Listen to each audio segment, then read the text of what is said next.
Hey guys, smallish update on the C9 and then some recent acquisitions that I've made here. Anyways,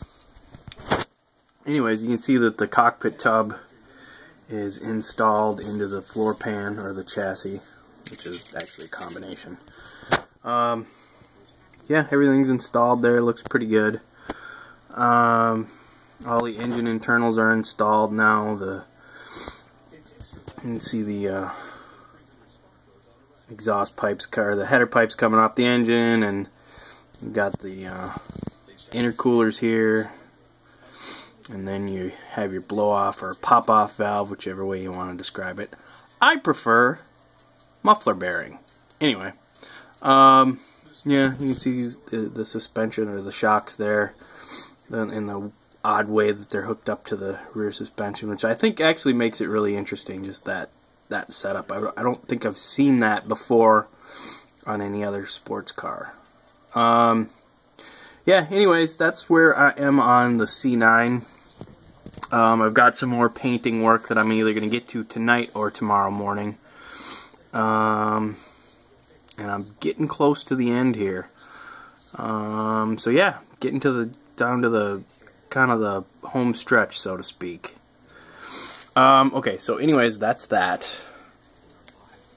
And then some recent acquisitions that I've picked up from the ever popular eBay. Now that my camera won't focus, there we go. First thing, oops, don't mind me, I'm reaching behind me here. First thing is an old Tamiya kit.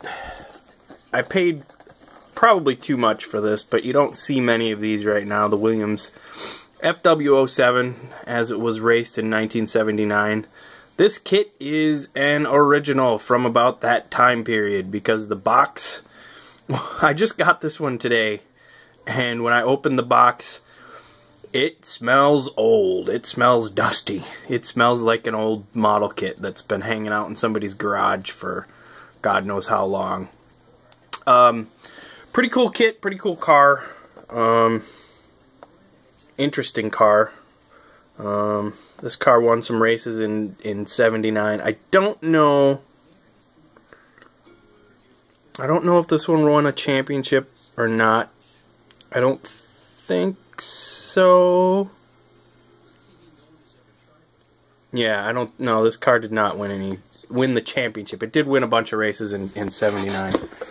I was pretty impressed when I opened the box here, and, well, I'm impressed. They're still not usable, but the decal sheet has survived really, really well all this time. I mean, these, I would assume, are fairly usable decals.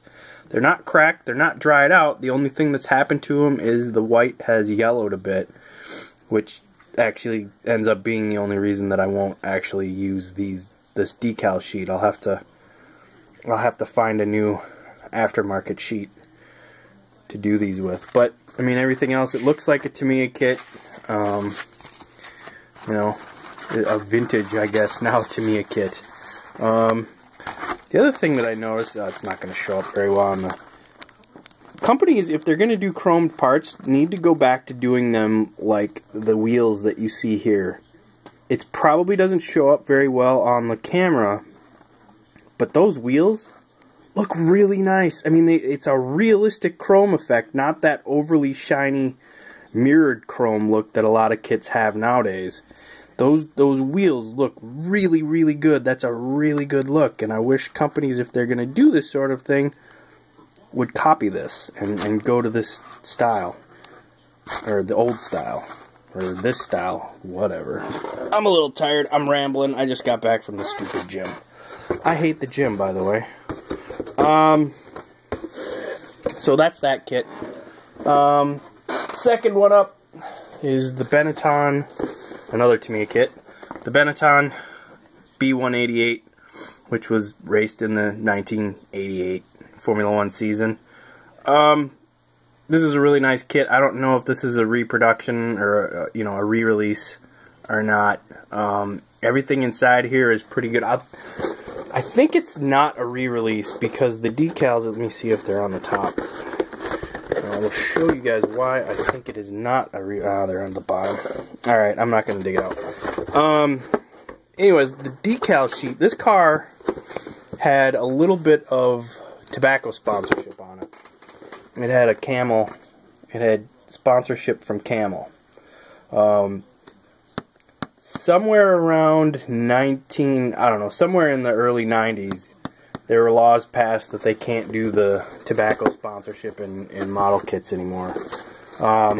So I'm pretty sure this is an original kit because the decal sheet does have the Camel decals on there. Decal sheet looks pretty good for this car. There's going to be a lot of masking involved because the bodywork is all white, and as you can see in that picture, we got green, yellow, red, and blue. But I think it's a really interesting looking car. Maybe not a beautiful car, but it's an interesting looking car in how it was designed. Powered by a Ford V8, 3.5 liter V8 engine, normally aspirated. No turbocharger on this thing. Next up, kit that everybody seems to have right now. So this is nothing new. The Bandai ATST. This may be the next kit that I build after the C9. Not much to see here. There's plenty of other people who have shown this kit off. So, yeah, really looking forward to this. I have also pre-ordered the Snow Speeder when that comes out. And then last, but definitely not least, a kit that I saw in, I think Andy, Tactical Jackalope, posted a picture of this kit, or I don't remember if he did it in one of his videos or not. But I'm a big fan of the Merkava tanks. Andy showed this thing off, and I went, yeah, that's pretty awesome. The Merkava Mark IV LIC. I'm a big fan of the Merkava tanks. So this, I had to get one of these, and I got a really good deal on it. I think I paid, or I know I paid $25 including shipping. So, got a great deal on this kit. Tons and tons and tons and tons of parts in there. But yeah, really cool tank. I'm like I said, I'm a really big fan of the Merkavas. I have a Tamiya Merkava in my stash, which I will build first. This kit, this thing here is for one. This is for a project down the road some point. It's at some point. So, but yeah, I blame this purchase on Tactical Jackalope. Had I not seen his, I wouldn't have known about it. So this one's on you, Andy. Anyways, thanks for watching, guys. That's my quick update. I got one more kit coming to me, which probably won't be here till next week, and then I'm done buying kits, at least for now, I think, unless I see something. I'll see something else. Anyways, thanks for watching, guys.